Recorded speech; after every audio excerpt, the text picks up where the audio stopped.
Timing is super important in rental property investing. That being said, there's a lot of misconceptions about timing and it keeps a lot of people on the sidelines guessing, is now a good time or is now a really bad time to buy real estate? Well, that's what we're gonna dive into this story. I'm gonna share my story because I literally bought my first investment property at the worst time in history.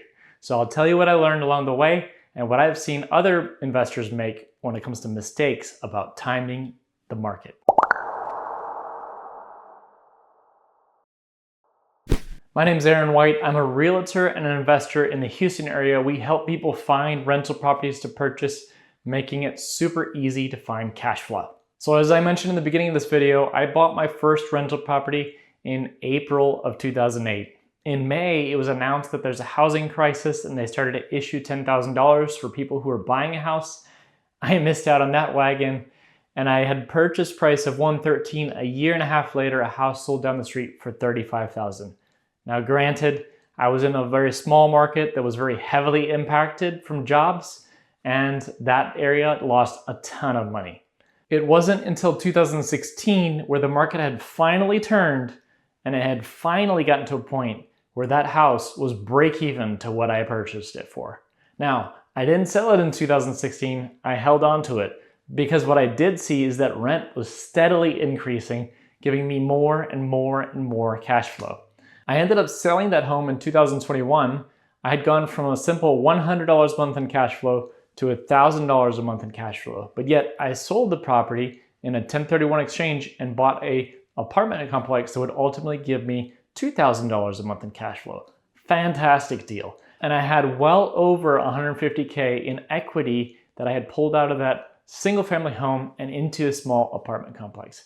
So this is the power of time in real estate versus timing real estate. So in the end, even though I made a really bad investment when it comes to timing the market, in the end, it panned out for me. Now let's look at the other scenario. Let's look at people who bought the house maybe early 2020 when housing prices were a little bit reduced and was about to blow up. Still, I would say to rental property investors, rental property investing is a long-term game.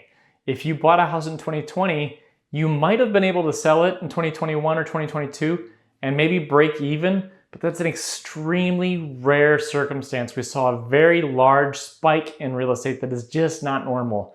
And usually, if you sell a rental property within 2 to 3 years of owning that property, you will almost always lose money. Because even if that house is going up, let's just say here in Houston, for example, 5 to 7% per year, you still have resale costs like listing agent commissions, title insurance, and taxes and other things that you'll be paying at the sale that pull away from the money that goes into your pocket. So why do people even invest into rental property investing? It makes no sense. If after 2 to 3 years you're making nothing, why would you do it, right? At the end of the day, the power in rental property investing is the time in the market. And what do I mean by that? Well, to understand first that we're on the same page, rental property investing is make money 4 ways. One of those ways is cash flow, and that's what most people look at. But just like buying a stock, you rarely look at the dividends when you're buying a stock. You look at where the future potential is for that company much more so than a stock because it typically gives you the greater return. Same with rental property investing. You want to look at things like appreciation of the property. As the property appreciates in value, you benefit from keeping the equity that you build.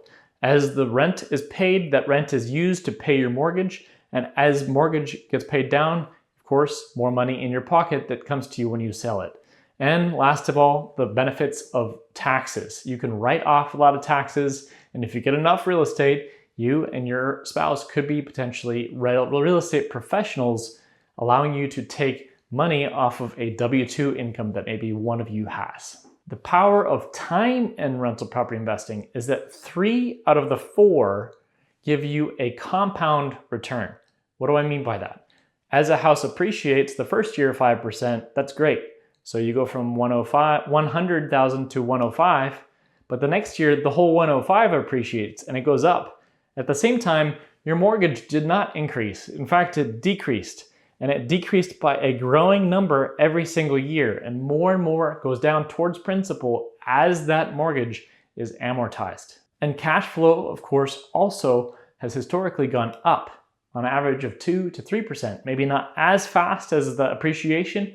However, it does go up. And when you look at your cash flow, it might start at a very small number, like I had in that first house at 100, and then it grows over time, giving big returns. But that's just where the secret sauce begins. Now, the power of rental property investing is that you can make a plan and work backwards from that plan to reach your goal. So for example, you say, hey, I want to make $100,000 or $200,000, or maybe just, I don't know, $50,000 for my kids to one day have as they graduate college and have a source of income so they don't have to live so stretched as many college kids do today, right? How do I get to that goal? How many houses do I need to buy? What do taxes and insurance and what types of properties should I be looking at in my market? We help clients just like you here in Houston find rental properties with a plan exactly like we're talking about. We go through a few scenarios, how much money needs to be set aside each month, how much of the cash flow goes towards buying another property, and we create a plan that ultimately walks people through to their target income and give them realistic ideas of, hey, can you achieve this in 7 years? Can you achieve this in 15 years? What does that look like given the money that you can invest into rental properties?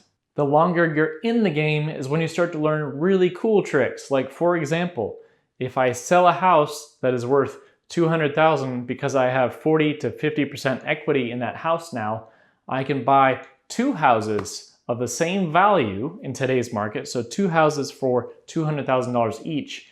And now instead of just $200,000 appreciating $200,000 that mortgage is being paid down, I now have $400,000 that's appreciating and $400,000 in mortgages that are being paid down. So this is the power of growth that you see in rental property investing that comes with having the right plan in place and keeping a long-term vision. Plans are also really important to help you avoid analysis paralysis. And if you're watching this video, probably one of the main reasons is you're just not sure. Should you buy? Should you not? Is the timing right or is it not? And figuring that out. Now we have a whole nother video that goes into data to see the big red flags of real estate market. And feel free to take a look at that to see if your market has any red flags showing. However, what I see more often than not is that if you have a plan and you stick to the plan, you don't really care about the market because what you're buying is cash flow. What you're buying is ultimately how you're going to pay off your debt and how you're going to live off of that. And what we've seen historically, at least, is that rents do not fluctuate near as much as housing values do in a recession. In 2008, in many areas of Houston, we saw between 5 to 8% fluctuations in prices in rent, whereas in real estate, of course, you had much more significant drops. Regardless of what market you're in, it's going to be hard to find a rental property. If you're in a hot market, then it's a bidding war. You often have to bring cash over asking just to get the property. If it's in a slow market, maybe interest rates are higher, then the cost of the loan is much higher, and it just doesn't seem like as good of a deal to you when you're going out to look for properties. Either way, it's hard. Choose your hard, have a plan in place, and make good decisions when you're looking at properties. If you invest in the Houston area for rental properties, we'd love to have a conversation with you, see if we can help you build a similar plan. Reach out to us. We'll see you at the closing table.